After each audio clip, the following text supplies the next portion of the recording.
Hello student, स्वागत है आपका अतुल एकेडमी क्लासेस में। मैं दुर्गेश दुबे आपको क्लास 12th की फिजिक्स का आज हम लोग जो चैप्टर पढ़ने वाले हैं ये 3 चैप्टर की एक सीरीज है। 3 चैप्टर की सीरीज का ये कहें कि इसमें है किरण प्रकाशीय, फिर तरंग है और फिर द्वय प्रकृति है प्रकाश की।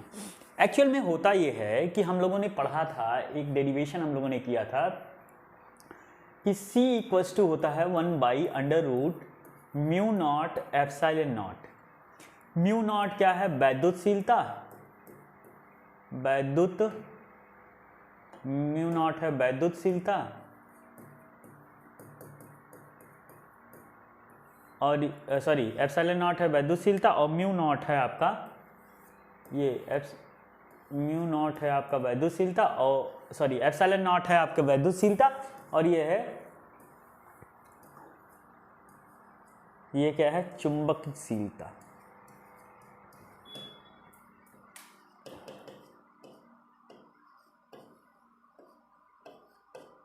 ठीक, चुंबकशीलता। तो ये दोनों चीजें मिल करके क्या बना रही हैं? प्रकाश। अब प्रकाश में अगर देखा जाए तो प्रकाश को लेकर के कुछ मतभेद हो गया। मतभेद इस बात पे था कि प्रकाश कैसा है, कण का रूप है या तरंग का रूप है। तो कुछ साइंटिस्ट जैसे न्यूटन हुए, देकार्ते हुए, ये सब क्या मान रहे थे कि जो है प्रकाश जो है कण का रूप है। कण का रूप इसलिए कह रहे थे क्योंकि आपने इससे पहले जो चैप्टर पढ़ा था इलेक्ट्रोमैग्नेटिक वेव, ठीक है, इसमें एक कण ही क्या कर रहा था? वाइब्रेट कर रहा था अपने ही मेन पोजीशन से। ठीक है, तो कण के ही मूवमेंट के कारण इसे क्या कहते हैं? कण प्रकाश का कणिका सिद्धांत भी इसे कहा जाता है। ठीक है, अब प्रकाश का कणिका सिद्धांत इसको जो है यहाँ पर आपके क्या होंगे कि प्रकाश जो है कण की भांति व्यवहार करेगा। और इसके बाद जो चैप्टर आएगा वो है तरंग। उसमें प्रकाश कैसे व्यवहार करेगा? तरंग। तो कुछ साइंटिस्ट अपने प्रयोग करके उसको प्रूव कर रहे हैं कि नहीं भाई, ये जो है प्रकाश जो है कण का सिद्धांत है। जो कि कुछ साइंटिस्ट जो है जैसे हाइजेनबर्ग हुए, ये जो है साइंटिस्ट का एक ग्रुप था, वो कह रहा था कि नहीं प्रकाश जो है एक तरंग की भांति क्या करता है? व्यवहार करता है। तो इन दोनों ही, एक प्रकाश की कणिका सिद्धांत यानी कण का, और ये जो है एक तरंग का और एक प्रकाश के कण का, तो इन दोनों को ही 2 चैप्टर्स में बांटा गया है। बाद में जाकर के एक साइंटिस्ट हुए डी ब्रॉगली और आइंस्टीन, ये दोनों की आइंस्टीन की इक्वेशन की मदद से डी ब्रॉगली ने क्या किया? उसकी खोज की। तो आज जो हम लोग पढ़ने वाले हैं वो हमारा है किरण प्रकाशीय। किरण प्रकाशीय मतलब रे ऑप्टिक्स। ठीक, इसमें रे की तरह व्यवहार करेगा, उसमें तरंग की तरह यानी कण की तरह व्यवहार करेगा और यहाँ पे किरण की तरह। चलिए देखते हैं। इसमें ये कहा जाता है प्रकाश जो है, प्रकाश क्या करता है? एक सीधी रेखा में गति करता है। ठीक है, प्रकाश क्या करता है? एक सीधी रेखा में प्रकाश। आज का चैप्टर है, टॉपिक है प्रकाश। तो प्रकाश क्या होता है? प्रकाश हमेशा प्रकाश के गुण क्या है? पहला गुण है कि प्रकाश एक सीधी रेखा में गति करता है। प्रकाश एक, ये हो क्या रहा है? एक सीधी रेखा में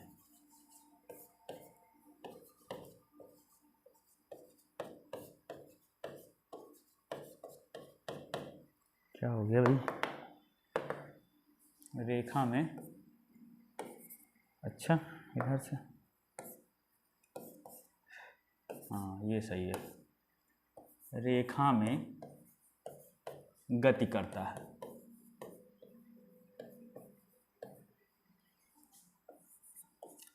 और प्रकाश से एक सीधी रेखा में जो गति करता है, यही कारण है कि क्या बनती है? हमारी परछाई बनती है। क्या बनती है? परछाई। परछाई बनने का कारण क्या है कि प्रकाश जो है क्या करता है? हमेशा सीधी रेखा में। अब मान लीजिए कोई ऐसे आ गया, इसमें प्रकाश आ रहा है और इसने इसको रोक लिया, तो इसकी एक इमेज यहाँ पर क्या हो जाएगी? बन जाएगी। एक यहाँ पे क्या बन जाएगी? इसकी एक इमेज बन जाएगी, क्योंकि इतनी जगह पर प्रकाश जा नहीं पाएगा, इसके बाहर वाले हिस्से पर प्रकाश जाएगा तो उतना छाप यहाँ पे क्या हो जाएगा? इसको मिल जाएगा। तो प्रकाश सीधी रेखा में गति करता है, जिसके कारण क्या होती है, परछाइयां बनती हैं, जिसे हम लोग इंग्लिश में कहते हैं इमेज। ठीक, इसे ही क्या कह देते हैं, इमेज, किसी का प्रतिबिंब बनना। ठीक है, परछाई को इमेज कहें या फिर प्रतिबिंब भी कहते हैं इसे। अगर सीधी रेखा में चल रहा है और कोई आपने दर्पण नहीं इस्तेमाल किया, ना ही कोई लेंस इस्तेमाल किया, तो परछाई को एक तरीके से हम इमेज कह सकते हैं। क्योंकि आप एक चीज़ ध्यान देते होंगे, जब आप प्रकाश के उसमें खड़े होते हैं तो आपकी रेज आती हैं और आप जो भी हाथ उठाते हो वो आपकी प्रतिबिंब वहाँ पे दिखाई देता है।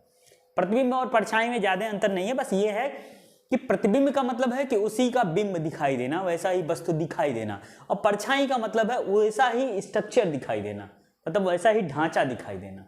ठीक है, तो ये है परछाई और ये इमेज का बनना है, प्रकाश एक की गति हो गई। अब प्रकाश जो है क्योंकि सीधी रेखा में गति करता है, इसलिए ये इसके दो नियम हैं। एक है प्रकाश के नियम। अब प्रकाश के नियम में क्या लिखेंगे, प्रकाश का नियम, यानी प्रकाश के नियम। अब ये नियम कौन कौन से हैं जरा समझिएगा। इसमें मुख्यतः दो प्रकार के हैं, परावर्तन और एक है अपवर्तन। दूसरा क्या है, अपवर्तन। एक का नाम है रिफ्लेक्शन, इंग्लिश में कहते हैं रिफ्लेक्शन, और एक का नाम है रिफ्रैक्शन, रिफ्रैक्शन।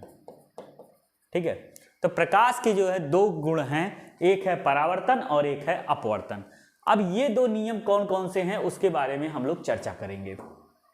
तो देखिए, प्रकाश का जो प्रकाश का जो तरंग सिद्धांत है, रे ऑप्टिक्स जो है, इसमें जो है हम लोग क्या कर रहे हैं जरा समझिएगा। हम लोगों ने बहुत चीज़ें पढ़ी है, जैसे प्रकाश का, चलिए हम लोग वो टॉपिक करते हैं अपना,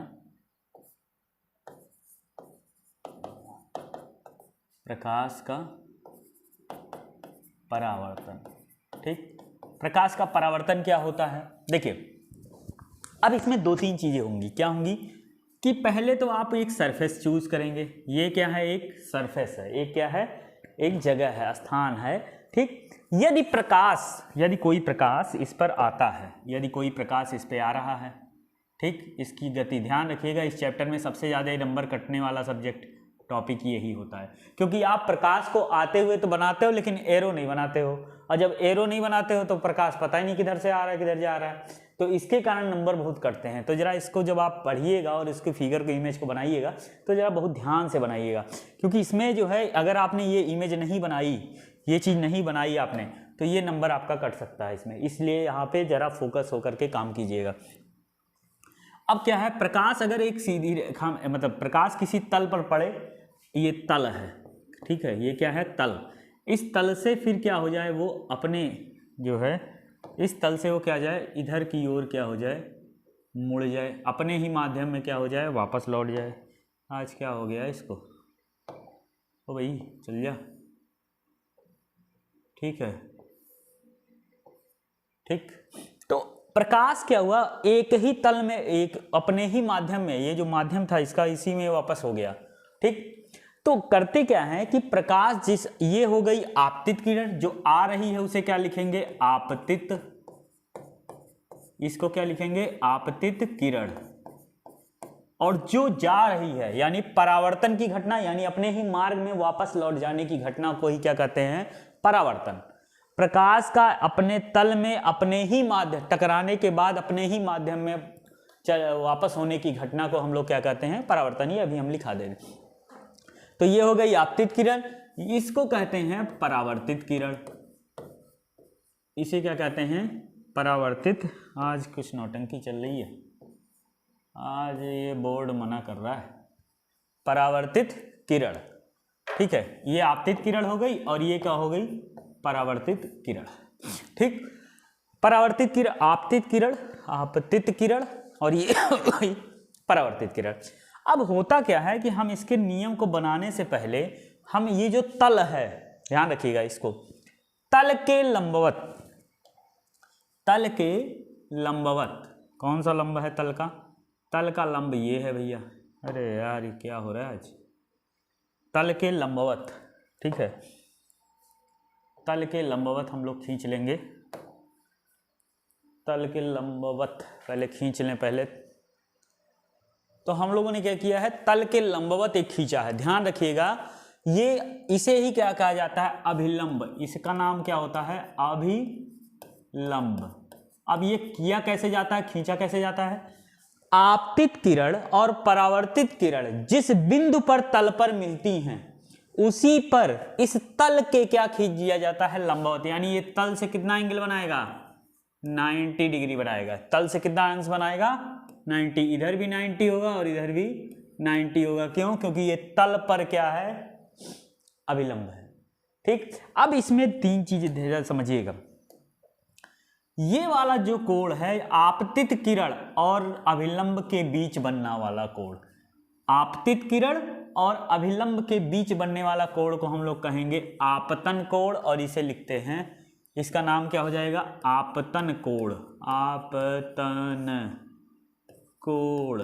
ठीक, और ये वाला जो कोण है आपका, ये वाला जो कोण है, क्योंकि ये परावर्तित किरण से है, परावर्तित किरण और अभिलंब के बीच बन रहा है, इसे कहेंगे परावर्तन कोण, परावर्तन कोण।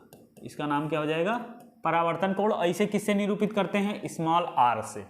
इसको किससे निरूपित करते हैं, स्मॉल आर से। ये चीज़ें 10th में भी आपने पढ़ी होगी, क्लास 10th में भी ये बताया गया है, लेकिन अब ध्यान नहीं होगा तो फिर यहाँ उसका रिवीजन चल रहा है थोड़ा सा। ठीक है, ये हो गया आपतन कोण, ठीक है, ये हो गया आपतन कोण और ये हो गया परावर्तन कोण। अब नियम पूरा इसी पर है। ठीक है, तो देखिए प्रकाश का परावर्तन क्या होता है, जब प्रकाश किसी तल पर से टकराने के पश्चात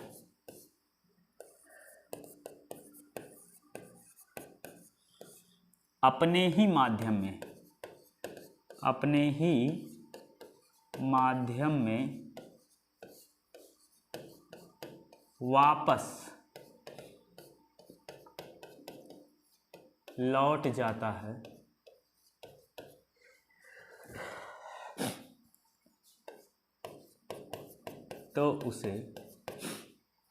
तो उस घटना को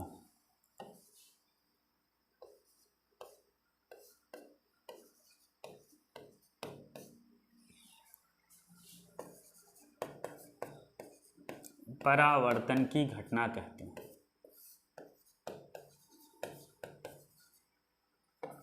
तो उस घटना को परावर्तन कहते हैं, परावर्तन कहते हैं। ठीक है, तो उस घटना को क्या कहते हैं, परावर्तन कहते हैं। अब जरा समझिए, जब प्रकाश से टकराने के पश्चात, जब प्रकाश तल से किसी तल से टकराने के पश्चात, तल से टकराने के पश्चात अपने ही माध्यम में वापस लौट जाता है, तो उस घटना को परावर्तन कहते हैं। ठीक है, ये आया, ये वापस गया। ठीक है, तो ये जो घटना हुई है इसको तो परावर्तन कह दिए, तो इसका कुछ नियम है। नियम क्या है वो समझिए। नियम, पहला नियम ये कहता है, देखिए यही है, ये तल है, ये आया, रुक जाओ फिर से बना लेते हैं। ये क्या हो गया आपका तल, और इसमें आपने बना लिया है, ये आया आपकी आपतित किरण, और ये हो गई आपकी परावर्तित किरण, और ये हो गया आपका अभिलंब। ये क्या हो गया, अभिलंब। तो ये हो गया आपका आई और ये हो गया आपका आर। ठीक, अब यहाँ पे हम लोगों ने पहले ही कहा है कि ये गलती मत करिएगा, आप एरो जरूर दिखा दीजिएगा, कौन किधर आ रहा है कौन किधर जा रहा है, नहीं तो आप कंफ्यूज हो जाएंगे और नंबर भी आपका कट जाएगा, आप परेशान रहेंगे। ये चीज़ ध्यान रखिएगा। आपतित किरण ये है, परावर्तित किरण ये है, और ये आपतित किरण और अभिलंब, ये क्या है, अभिलंब। ये क्या है, अभिलंब। ज़्यादा देखना हो तो यहाँ देखिए, ये वाला फिगर देख लीजिए, अभिलंब है, आपतित किरण, परावर्तित किरण। आपतित किरण आपतन कोण कहाँ बना, अभिलंब से, परावर्तन कोण बना यहाँ से। चलिए आगे बढ़ते हैं। ठीक है, देखिए अब इसका पहला नियम क्या कहता है? पहला नियम ये कहता है आपतन कोण परावर्तन कोण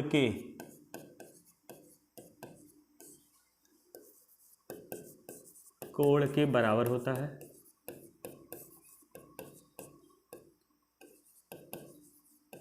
है। ठीक। और दूसरा पॉइंट ये कहा जाता है, ठीक है, दूसरा पॉइंट क्या कहता है? दूसरा पॉइंट ये कहता है आपतित किरण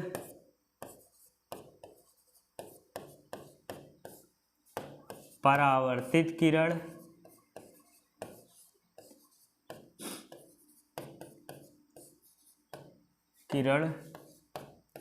तथा अभिलंब, यानी यहां से क्या हो जाएगा, एंगल आई किसके बराबर हो जाएगा, एंगल आर के। ये चीज है, ठीक। आपतित किरण, परावर्तित किरण तथा अभिलंब एक बिंदु पर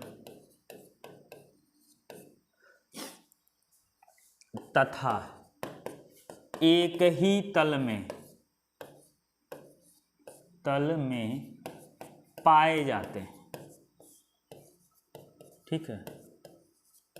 एक ही तल में क्या होते हैं, पाए जाते हैं। यानी आपतन कोण परावर्तन कोण के बराबर हो जाएगा, और ये आपतित किरण परावर्तित किरण और अभिलंब एक ही बिंदु पर एक ही तल में पाए जाएंगे। यानी ये एक ही तल कह लीजिए या माध्यम कह लीजिए, इसे माध्यम भी कहीं कहीं बुक में लिखा होगा, में पाए जाते हैं, ठीक। तो ये जो दो नियम है, ये किसके नियम है, परावर्तन के। किसके नियम है, परावर्तन के नियम। इसको क्या कहेंगे, परावर्तन के नियम, ठीक। इसे ही कहा जाता है परावर्तन का नियम। ये एक तल है जिस पर आपतित किरण हो रही है, परावर्तित किरण, ये हो गई आपतित किरण, और ये हो गई परावर्तित किरण।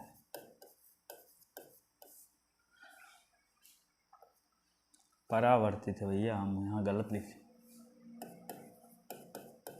तो यानी ये जो दो नियम है, ये किसके नियम है, अब परावर्तन के नियम है, ठीक। परावर्तन का नियम ये है। अब इसमें दो छोटे छोटे डेरिवेशन हैं, आप चाहे तो एनसीईआरटी से भी देख सकते हैं, और यह है इसे कहिएगा। पहला क्या है, पहला तो हम लोग ये जान लें कि इसमें, रुक जाइए अभी, और भी इसमें चलने दीजिए अभी, ठीक। अब हम लोग एक नया टॉपिक पढ़ने जा रहे हैं। देखिए क्या होता है, इसको कहेंगे गोलीय दर्पण। गोलीय दर्पण। तो गोलीय दर्पण कैसे बनाया जाता है, पहले तो ये जान ले गोलीय दर्पण बनेगा कैसे, ठीक। देखिए क्या किया जाता है, एक गोलाकार किसी एक जो है क्या करते हैं, गोलाकार जो है एक कांच को या फिर एक दर्पण को, इसको काट लेते हैं, ठीक, ऐसे। अब जब काट करके ये वाला हिस्सा जब लेंगे हम, तो इसे कहते हैं ये वाला हिस्सा, ठीक, ये वाला हिस्सा, ये वाला। अब इसमें क्या करना है आपको, इसको दर्पण बनाना है। दर्पण मतलब होता है शीशा, जिसे आप कहते हैं ना शीशा है, देख रहे हैं, ठीक है। तो दर्पण में बनाने के लिए इसमें सबसे बड़ी बात ये की जाती है कि इसके इस वाले हिस्से को पॉलिश कर लिया जाता है। पॉलिश मतलब वही पेंट लगा दिया जाता है, आपने देखा होगा। अगर खाली शीशा है, अगर उसके पीछे देखेंगे तो रेड कलर का एक होता है, रेड ऑक्साइड, उसको लगा दिया जाता है, जिससे जो है क्या हो जाए, इसका पॉलिश कर दिया जाता है। तो इसको कहते हैं अवतल लेंस। इसे क्या नाम देते हैं, अवतल, ठीक। और इसे जो उभरा वाला होता है, जैसे उभरा हिस्सा है और आपने इसके अंदर पॉलिश कर दी, अंदर पॉलिश कर दी, तो इसे क्या कहेंगे, उत्तल, ठीक। अवतल और उत्तल। अब अवतल लेंस क्या करता है, अवतल लेंस पे मान लीजिए यहाँ पे लाइट जा रही है। अवतल लेंस की जो प्रकृति होती है वो अभिसारी होती है। ये क्या होती है, अभिसारी प्रकृति। अभिसारी का मतलब क्या होता है, अभी मतलब होता है एक, सारी मतलब जितनी किरण आ रही है, ठीक, उसको क्या करते हैं, पहले रुक जाइए इसके और समझ लीजिए। तो इसको पॉलिश कर करके हम लोग क्या बनाते हैं, दर्पण। इसको क्या बनाते हैं, दर्पण। ये सारी चीज़ें आपने क्लास 10th में पढ़ी होंगी और बहुत डिटेल में पढ़ी होंगी। यहाँ पे बस थोड़ा थोड़ा सा उसको बता दिया गया है। अब देखिए हुआ क्या है, ये जो लेंस है इसका जो सेंटर होता है इसे कहते हैं, यानी इसका सेंटर यहाँ कहीं आएगा, इसे क्या कहते हैं, इसे कहते हैं वक्रता। पहले आप एक लाइन खींच लीजिए इससे, ठीक, इसे कहते हैं मुख्य अक्ष। इसे क्या कहेंगे, मुख्य अक्ष। मुख्य अक्ष क्यों कह रहे हैं, क्योंकि ये लाइन ऐसे जा रही है, यानी ये लाइन कहाँ से जा रही है, ऐसे, यानी ये मुख्य अक्ष है। मुख्य अक्ष की लाइन जो है इसके सेंटर से होकर के जाती है, ठीक। अब इसे क्या कहते हैं, वक्रता केंद्र। इसका नाम क्या दे देंगे, इसका नाम दे देंगे वक्रता केंद्र, ठीक। वक्रता केंद्र क्या होता है, जिस भी स्फेरिकल गोलीय दर्पण से काट करके इसे बनाया गया है, इस वाले दर्पण को, उसका जो सेंटर होगा उसे ही क्या कहेंगे, वक्रता केंद्र। अब जरा समझिएगा इसको, इसे किससे निरूपित किया जाता है, इसको निरूपित किया जाता है सी से। इसका किसका निरूपण होता है, सी से। और इन्हीं के बीच में एक जगह होती है एफ, जिसे आप कहते हैं फोकस। इसको क्या कहते हैं, फोकस, और इसको कहते हैं सी। यानी ये है आपका ध्रुव, जहां पर ये मिल रहा है इसे क्या कहेंगे, ध्रुव, ठीक। जहां पे मुख्य अक्ष, ये पूरा क्या है, ये पूरा है मुख्य अक्ष। मुख्य अक्ष, इसका नाम हम लोग लिख लें, मुख्य अक्ष। तो मुख्य अक्ष वे होते हैं जो केंद्र से मिलाते हुए लाइन जाती है मिरर में, वो होते हैं, इसे कहेंगे ध्रुव, ठीक। इसे क्या कहेंगे, ध्रुव, ध्रुव। ये पी जो है ध्रुव, पी मतलब पोल, जिसे आप कहते हैं ध्रुव, इसे आप कहेंगे मुख्य अक्ष। कौन इसको कहेंगे, ये जो लाइन गई है इसे कहेंगे मुख्य अक्ष, प्रिंसिपल एक्सिस। इसको कहेंगे सी, वक्रता केंद्र, और इसे कहते हैं फोकस, ठीक। ये हो गया अवतल दर्पण, ये हो गया उत्तर दर्पण, ठीक। अब दिक्कत क्या है कि अगर मान लीजिए इस अवतल दर्पण में कुछ में इसकी प्रकृति समझते हैं, प्रकृति कैसे समझी जाएगी वो समझिए। मान लेते हैं कि जो है अगर कोई लाइन, कोई किरण आ रही हो, मान लीजिए कोई किरण आ रही हो, ठीक है, ये मान लीजिए किरण आ रही है, किरण किसको ले लें, इसको ले लें। मान लीजिए कोई किरण मान लीजिए कोई किरण आ रही है, ठीक, ये किरण आई, तो ये किरण अगर इसके समांतर आती है तो ये कहाँ से चली जाएगी, फोकस से होकर के चली जाएगी। ऐसे ही अगर कोई इधर से किरण आ रही है तो वो भी कहाँ जाएगी, फोकस से होकर के जाएगी, ठीक। अब दिक्कत क्या है कि ये जो लेंस है वो सभी आने वाली किरणों को एक बिंदु पर क्या कर रहा है, केंद्रित कर रहा है, जबकि इसमें ऐसा नहीं होगा। अगर आपकी किरण इधर से आएगी तो ये क्या होगा, टकरा करके ऐसे चली जाएगी, टकरा करके कहाँ चली जाएगी, ऐसे, ठीक। और यहाँ से भी अगर कोई आएगी किरण तो ये टकरा करके कहाँ चली जाएगी, ऐसे, ठीक। और इसका एक प्रतिबिंब जो है, अगर आपका यहाँ पे मुख्य अक्ष है, अगर यहाँ मुख्य अक्ष खींच लिया जाए यहाँ से, तो इसका जो है प्रतिबिंब पीछे बनने लगता है। यहाँ पे देखिए, अब प्रतिबिंब कहाँ बनेगा, यहाँ पर, इसका ए आभासी है, ठीक। ऐसा हुआ, यहाँ पे फोकस पे बनने लगेगा। यानी यहाँ ये क्या करती हैं, किरणों को फैला रहे हैं और ये किरणों को क्या कर रहे हैं, अभिकेंद्रित कर रहे हैं। तो इसकी ये केंद्र जो किरणों को केंद्रित करने की जो प्रकृति है, केंद्रित करने की जो प्रकृति है, उसे क्या कहा जाता है, उसे कहते हैं अभिसारी। अभि मतलब होता है एक केंद्री, अभिकेंद्र मतलब क्या होता है, सेंटर, जिसे आप केंद्र करते हैं, ठीक। तो अभिसारी, इसकी प्रकृति क्या हो जाएगी, अभिसारी। जबकि ये काम क्या कर रहा है, किरणों को फैला रहा है। फैलाने का मतलब होता है, तो उत्तल लेंस क्या करता है, किरणों को फैला रहा है, किरणों को फैला रहा है, को फैलान, कौन, उत्तल दर्पण किरणों को क्या करते हैं, फैलाते हैं। इसीलिए इसे अपसारी कहा जाता है। अपसारी, किसमें अपसारी के गुण आ रहे हैं, उत्तल में। क्यों, अपसारी मतलब किरणों को फैलाना, और केंद्रित करने की जो प्रकृति है, यानी फैलाने की जो प्रकृति होती है यहाँ पे, कि मतलब क्या है कि जो किरणों को फैलाने की प्रकृति, किरणें की प्रकृति को अपसारी कहते हैं। ठीक है, अपसारी कहते हैं। ठीक है, तो ये हो गया आपका उत्तल और ये हो गया आपका अवतल। ठीक है, बात समझ आ गई। अपसारी प्रकृति किसमें है? उत्तल में। अभिसारी किसमें है? ये। मुख्य अक्ष क्या है? जो इस लाइन को सेंटर से और पोल पे जाकर के इसके मिलता है उसको कहते हैं मुख्य अक्ष। सी को कहेंगे वक्रता केंद्र, ये फोकस। अब इसमें छोटे छोटे दो डेरिवेशन हैं, उन दोनों डेरिवेशन के लिए हम लोग मिलते हैं अपने नेक्स्ट वीडियो में, क्योंकि वीडियो बहुत ज़्यादा लंबा हो जाएगा। ठीक है, तो आज हम लोगों ने क्या क्या पढ़ा, देखिए क्या क्या पढ़ा। पहले तो हमने प्रकाश पढ़े। प्रकाश की गति क्या होती है? सीधी रेखा में गति करती है। इसे सी से निरूपित किया जाता है। किससे निरूपित किया जाता है? सी बराबर होता क्या है? 3 × 10⁸ मीटर पर सेकेंड। ध्यान रखिएगा, 3 × 10⁸, माइनस मत लगाइएगा, प्लस का है 8 मीटर पर सेकेंड। ये कहानी है। ठीक, फिर हम लोगों ने क्या पढ़ा? प्रकाश के नियम। 2 नियम है, परावर्तन और अपवर्तन। ये नियम की हम लोगों ने शुरुआत की है। ठीक है, इस शुरुआत में देखिए क्या हुआ है। प्रकाश एक आपतित किरण होता है कि जब प्रकाश किसी तल पर टकराने के पश्चात अपने ही माध्यम में वापस लौट जाता है, तो उस घटना को हम लोग क्या कहते हैं? परावर्तन का, उसको कहते हैं परावर्तन।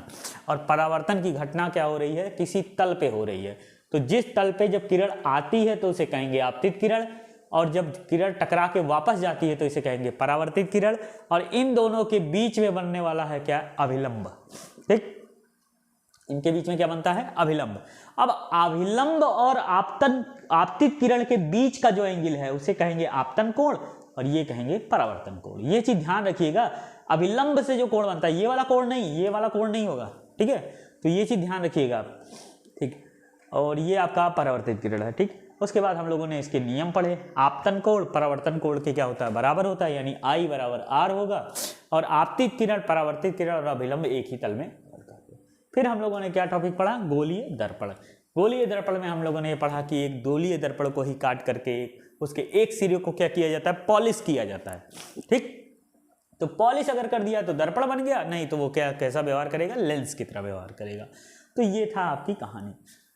ठीक, तो मिलते हैं अपने एक नेक्स्ट वीडियो में एक नए टॉपिक के साथ। इसका 2 डेरिवेशन है, जिसमें आपने फोकस दूरी और सेंटर ऑफ कर्वेचर के बीच की दूरी रिलेशन निकालना है, और एक रिफ्लेक्शन का लॉ। तो मिलते हैं अपने नेक्स्ट वीडियो में, तब तक के लिए धन्यवाद।